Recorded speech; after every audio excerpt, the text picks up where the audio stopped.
Alright, so we're out here hunting. One of the first days of the season for squirrel, groundhog, and whatnot. You know, we did get some, got a little bit of blood on me still. But here we go, we got some chokeberries. And just a quick tutorial on these. I made a mead actually out of this last year, which is where I added honey. I added honey to a bunch of these and I fermented it. So these ones are not exactly ripe yet. Those ones are, we'll get to that. As you can see, they grow like this, and you can harvest them whenever they're blue, like that. You know, it's like a dark blue. I'll rip one off. Now there's just basically one big seed in the middle.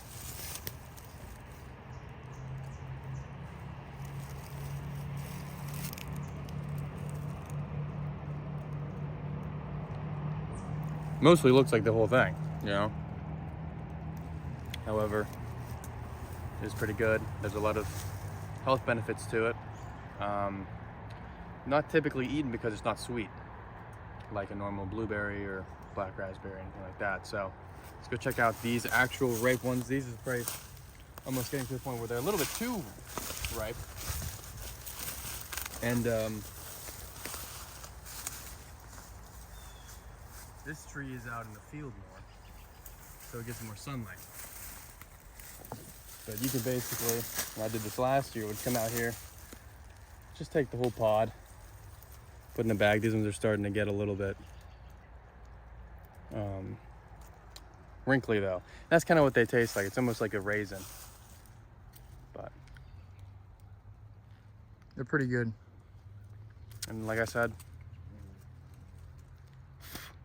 I made a mead out of one last year, and because there's so much seed in here, for anything that's like seeds in a fermented beverage, obviously you strain them out, but it gives it an oaky, woody taste, almost like a maple syrup, like somewhat like a maple syrup or like an oaked wine or anything like that. So,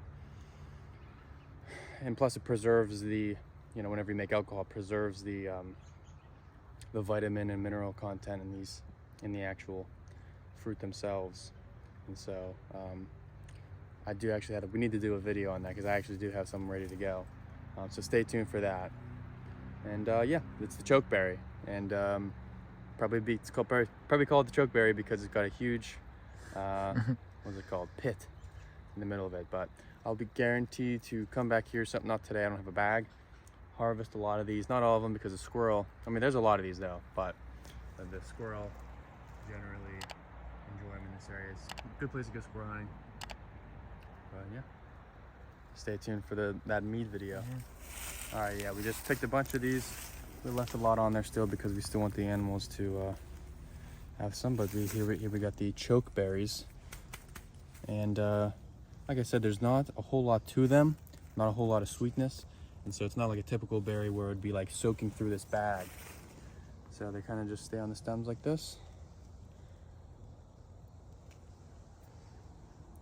You know, at first look, you might not think that this is actually edible. I made sure to do my research. I think they kind of look like elderberries or something like that, which I kind of wish that they were at first. That'd be awesome. I thought they were, but we identified them as chokeberries.